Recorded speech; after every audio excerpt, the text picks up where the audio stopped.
카메라에는 참 여러가지 장면을 담을 수 있습니다. TV 카메라에는 이런저런 장면들이 담기다 보니 비극적인 순간도 잡히는 경우가 있습니다. 특히 예고 없이 찾아오는 사고 장면들은 여과 없이 송출되는 경우들도 생기는데요. 오늘 소개할 이야기들은 카메라에 담겨버린 충격적 순간들에 관한 이야기들입니다. 오늘 영상에는 불쾌감을 유발할 수도 있는 자료와 묘사, 실제 영상들이 포함되어 있으며 실제 영상들의 경우 부득이하게 흐릿하게 처리했음을 많은 양해 부탁드립니다.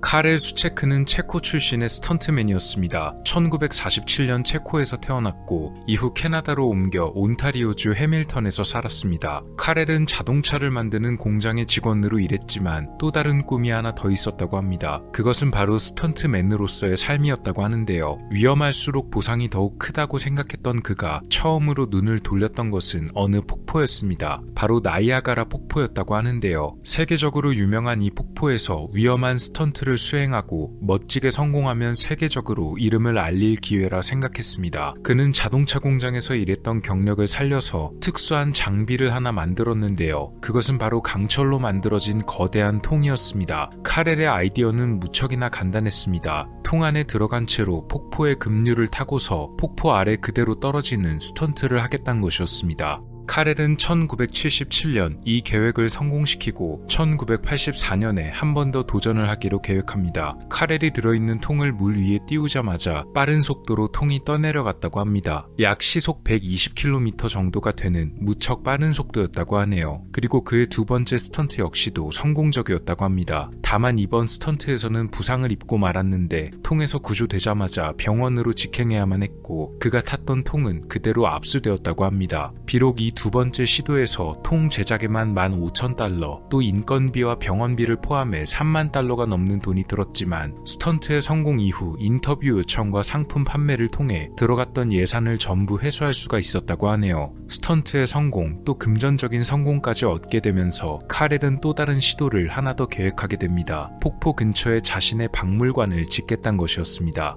하지만 그러기 위해서는 일단 또 돈이 필요했기 때문에 그는 돈을 벌기 위해 여러 기업들을 찾아가서 자신의 스턴트쇼를 후원해달라고 부탁했습니다. 대신 자신이 통 안에 타고 폭포를 건넜던 스턴트를 인공적으로 재현하는 쇼를 선사하겠다고 밝혔는데요. 그가 인공적인 스턴트를 선보일 무대로 정한 것은 텍사스의 휴스턴에서 열리는 스릴쇼 더비였습니다. 1985년 1월 19일 휴스턴에 위치한 에스트로돔 경기장. 카렐은 이 경기장 위에 꼭대기에 통을 매달고 그 안에 들어간 채 그대로 떨어지는 스턴트를 계획하는데요. 대신 밑에는 물이 가득 찬 바닥이 깊은 물탱크를 설치해서 폭포에 빠지던 그 순간을 재현하려 했습니다. 바닥부터 꼭대기까지의 높이는 약 55m 정도로 폭포만큼이나 충분히 위험한 수치였다고 하는데요. 그런데 그가 통에 들어간 순간 예기치 못한 사고가 벌어집니다.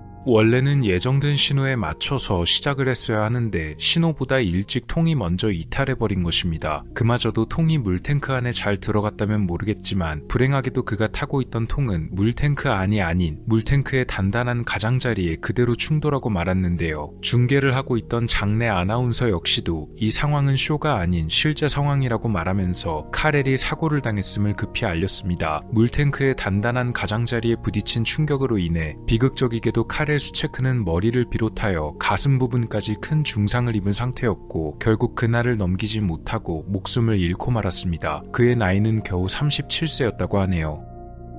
네덜란드의 공영방송사인 트로스, 1981년 이 방송사에서 한 프로그램을 새롭게 선보였는데요. 이 프로그램은 한때 굉장히 유행했었던 이른바 기록 세우기 프로그램이었다고 합니다. 그러니까 참가자가 방송에 직접 나와서 기네스북 등에 등재될 최고의 기록을 세우는 방송이었다고 하네요. 그래서 당시에 꽤 인기가 좋은 편이었고 이 프로그램으로 인해 기네스북의 인지도 역시 네덜란드에서 상당히 올라갔었다고 합니다. 하지만 모든 방송 프로그램이 한 번씩 그렇듯이 이 프로그램에도 방송사고가 일어난 적이 있었습니다. 사고가 벌어진 것은 1987년 5월이었는데요. 이날 프로그램에 도전한 참가자는 벨기에 출신의 스턴트맨이었던 알랭 빙크스였습니다. 그가 도전할 종목은 바로 버스 통과하기, 말 그대로 버스 여러 대를 통과하는 기록이었는데 당연히 스턴트인 만큼 그냥 통과하는 것은 아니었습니다. 자동차를 타고 줄줄이 놓인 버스의 안을 통과해서 끝까지 빠져나오는 것이 것이 이 도전의 내용이었는데요. 자동차로 점프를 해서 버스 위를 넘어가는 것도 아니고 자동차로 돌진해서 차량들의 안을 통과한다는 상당히 기가 막힌 내용의 도전이었다고 합니다. 알랭은 사실 1986년에도 이걸 도전한 적이 있었다고 합니다. 하지만 그때는 도전이 실패로 끝나고 말았는데요. 총 4대의 버스를 통과해야 기록으로 인정됐지만 세 번째 차량 안을 통과하던 도중 자동차가 멈춰버리는 바람에 실패하고 말았던 것입니다. 물론 쉬운 도전이 아니었던 만큼 알랭은 그때의 도전에서 큰 부상을 입을 수밖에 없었고 비록 3대나 통과했다는 기록을 세우기는 했지만 절치부심하여 1년 만에 완벽한 재도전을 원했던 것입니다. 이번에도 그가 도전했던 버스는 총 4대였는데요. 버스가 가로도 아니고 세로로 연결되어 있어서 상당히 길이가 긴 편이었습니다. 알랭이 이번에 탑승할 차는 쉐보레 카마로, 스턴트를 하기 위해 조금 더 개조가 된 상태였고 작년처럼 부상을 방지하기 위해서 이번에는 안전벨트도 일반적인 벨트가 아닌 카레이서용 4점식 벨트를 부착했었다고 합니다. 힘차게 시동을 걸고 출발한 알랭 빙크스의 자동차는 빠르게 버스를 향해 돌진했습니다. 차가 첫 번째 차량 안에 들어간 것까진 성공적이었습니다. 그러나 두 번째에서 뭔가 잘못되고 말았는데요. 두 번째 버스를 빠르게 통과하던 알랭의 차가 뭔가에 크게 충돌했는지 불꽃이 일었던 것입니다. 하지만 차는 멈추지 않고 버스를 계속 통과했는데요. 이윽고 마지막 버스를 통과한 알랭의 차가 나왔지만 자동차의 상태가 무척이나 기묘했습니다. 차의 윗부분이 완전히 날아가 버린 상태였습니다. 그가 앉아있던 운전석의 윗부분도 사라진 채였는데요. 관계자들과 구급대원들이 급히 달려갔지만 당연히 알랭은 이미 목숨을 잃은 이후였습니다. 사고의 원인은 바로 두 번째 버스 때문이었는데요. 두 번째 차량이 다른 것들보다 천장의 높이가 좀 낮았으며 그로 인해 알랭의 자동차가 두 번째 버스를 통과하다가 차의 윗부분이 버스의 천장과 빠르게 부딪히면서 윗부분이 그대로 갈려버린 것이었습니다. 사실 천장에 부딪히기 전에 알랭이 몸을 숙였다면 중상은 입을지언정 목숨은 건질 수도 있었을지 모르겠는데요. 아이러니하게도 부상을 방지하기 위해 부착했던 안전벨트 때문에 그가 몸을 숙이는 것이 어려웠을 것이라고 합니다. 부착된 4점식 안전벨트는 일반적인 벨트와는 다르게 신체를 양쪽에서 교차하면서 단단하게 고정시켰기 때문에 순간적으로 몸을 숙이는 것이 무척 어려웠을 것이라고 하네요. 이 모든 과정을 그의 아내를 포함한 관중들도 목격했고 또 방송 카메라에 그대로 담기면서 최악의 방송사고로 남게 되었다고 하네요. 해당 사고에 관해 다뤘던 영상의 댓글들 중에는 당시 실제로 사고를 목격했던 사람의 댓글도 있는데요. 이 사고가 일어나 그날 방송이 그대로 중단되었다고 합니다. 위험한 일을 직업으로 삼는 사람들이 스턴트맨 말고도 또 있습니다. 그들은 바로 고개사들인데요. 높은 곳에서 몸을 회전시키는 등의 묘기를 보이거나 공중그네를 타며 아슬아슬한 서커스를 보여주는 등 매우 높은 수준의 위험한 모습이 동반되고는 합니다. 그 중에서도 칼 왈렌다는 세계적으로 유명한 고개사였습니다. 1905년 독일에서 태어났던 칼, 그의 집안은 대대로 서커스를 업으로 삼고 있었습니다. 당연히 칼 역시도 어린 시절부터 고개를 시작했고 6살부터 실제 공연에 서게 되었다고 하네요. 그의 가족은 그레이트 왈렌다스라는 이름을 사용해서 유럽 순회 공연을 할 정도로 유명해졌으며 1928년에는 미국으로 이주해 이름을 알렸습니다. 칼의 주특기 중 하나는 밧줄타기였다고 하는데요. 아시다시피 밧줄 위를 걸어가는 아슬아슬한 묘기로서 보통은 아주 높은 곳에서 실시하는 고개입니다. 나이가 들어도 그의 고개는 녹슬지가 않았는데요. 균형을 유지하기 위해 손에 든 긴 장대 하나만을 제외하고는 바닥에 안전을 위한 그물이나 매트도 없이 이런 위험한 외줄타기를 자주 선보이기도 했다고 합니다. 1970년 7월 칼은 조지아에 위치한 탈룰라 강의 계곡에서 밧줄 하나를 걸어두고 외줄타기로 계곡 위를 건너는 새롭고 위험한 도전을 벌였는데요. 이날 칼의 이 기록적인 도전을 보기 위해서 3만 명이나 되는 사람들이 모였다고 합니다. 그는 계곡 위에 설치된 밧줄 위를 성공적으로 타고 가면서 여유롭게 물구나무를 서는 모습을 보여주기도 했습니다. 1978년 칼은 또 다른 도전을 하나 계획했는데요. 당시 73세였던 칼은 공식적으로 은퇴를 앞두고 있었고 은퇴 전 기념으로 또 한 번의 밧줄타기를 시도하게 됩니다. 칼은 푸에르토리코 산후안에 위치해 있는 호텔인 콘다도 플라자 호텔의 빌딩 사이를 건너는 도전을 벌였습니다. 10층 높이에서 밧줄타기를 시도했는데요. 높이는 약 37m 정도로 꽤 높았다고 합니다. 칼은 평소와 똑같이 균형을 유지하기 위한 장대만을 들고 조심스럽게 빌딩의 사이를 건너기 시작했습니다. 평소와 비슷하게 안전장치는 따로 없었다고 하는데요. 그런데 밧줄 중간을 건너던 도중 칼은 균형을 잃었고 평소 같았으면 금방 균형을 되찾았을 테지만 이날만은 안타깝게도 그렇지 못했습니다. 결국 칼은 사람들의 시야에서 사라져버리고 말았고 이후 병원으로 이송되었지만 그날 목숨을 잃었습니다. 이날 사고는 복합적인 원인들이 작용했는데요. 첫 번째로 와이어가 제대로 고정되지 않은 상태였으며 두 번째로 높은 빌딩 사이에서 불어오던 강한 바람이 밧줄과 칼의 몸을 심하게 흔들었다는 것, 마지막으로 안전장치가 없었다는 점이 아무래도 가장 큰 원인 중 하나로 작용했습니다. 물론 오랜 시간 늘 비슷한 묘기를 선보였지만 이번엔 그것이 비극의 원인이 되었는데요. 이날 카메라에 담겼던 그날의 장면은 당시 미국의 ABC 뉴스 등지에서 그대로 송출되었다고 합니다.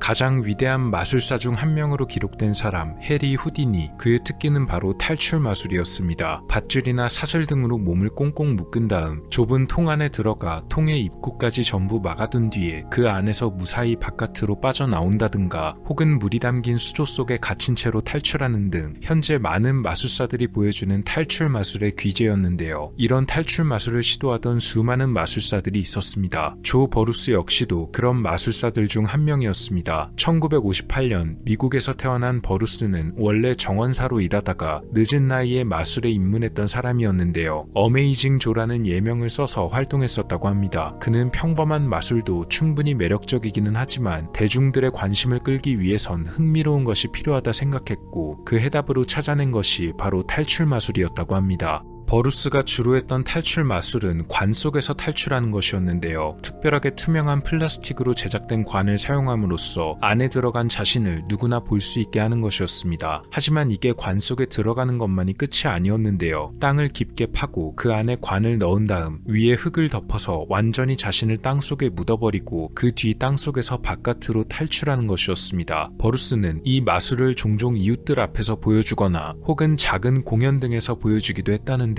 그의 예상대로 상당히 많은 이목을 끌었던 모양입니다. 오리건주에서 열렸던 어느 마술 공연에서 이 트릭을 성공적으로 선보였던 버루스는 순식간에 대중들의 이목을 사로잡을 수 있었고 어메이징 조라는 자신을 크게 알리게 되었다고 합니다. 버루스는 재활센터를 설립할 기금을 마련 중이었는데요. 1990년 한 번 더 큰 기회를 잡게 됩니다. 프레스노 지역의 놀이공원에서 열린 행사에서 또 한 번 자신의 탈출 마술을 보여줄 기회가 생긴 것인데요. 마침 할로윈과 겹쳐서 열린 행사였던 데다가 장소가 놀이공원이었기 때문에 많은 사람들이 모여 있었습니다. 버루스는 여느 때와 같이 묻힐 장소를 미리 준비해뒀는데요. 이날 그가 묻힐 땅의 깊이는 약 2m 정도였습니다. 그리고 단순히 흙만 덮을 예정이 아니었다고 하는데요. 이날은 특별히 시멘트를 함께 준비했었다고 합니다. 버루스의 관이 땅에 깊이 들어가자마자 준비하고 있던 사람들이 삽으로 흙을 퍼넣은 뒤 대기하고 있던 차량이 와서 시멘트를 쏟아 넣었는데요. 그렇게 모든 것이 문제없어 보이던 그때 무엇인가 부서지는 소리가 크게 들렸습니다.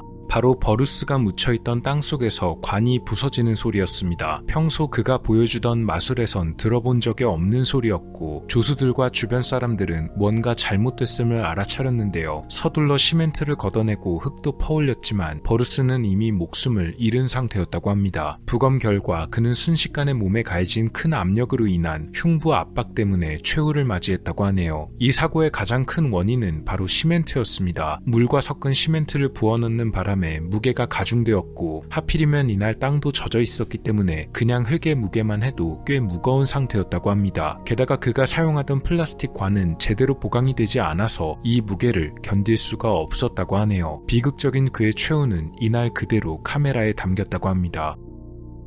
위험한 도전들은 위대한 업적으로 기록되지만 그만큼 리스크도 상당히 큰 것이 사실입니다. 이들 역시도 각자의 인생을 걸고 도전했던 것인 만큼 마지막 순간이 굉장히 안타깝게 느껴지기도 합니다. 혹시나 해서 드리는 말씀이지만 오늘 영상에 나왔던 모든 내용들은 무척 위험한 행위들인 만큼 절대로 장난으로라도 따라하시면 안 됩니다. 카메라에 담겼던 마지막 순간들에 관한 이야기였습니다. 오늘 미스터리 어떠셨나요? 영상을 재밌게 보셨다면 채널에 방문하셔서 더 많은 영상을 시청해보세요. 미스터리 큐브였습니다. 감사합니다.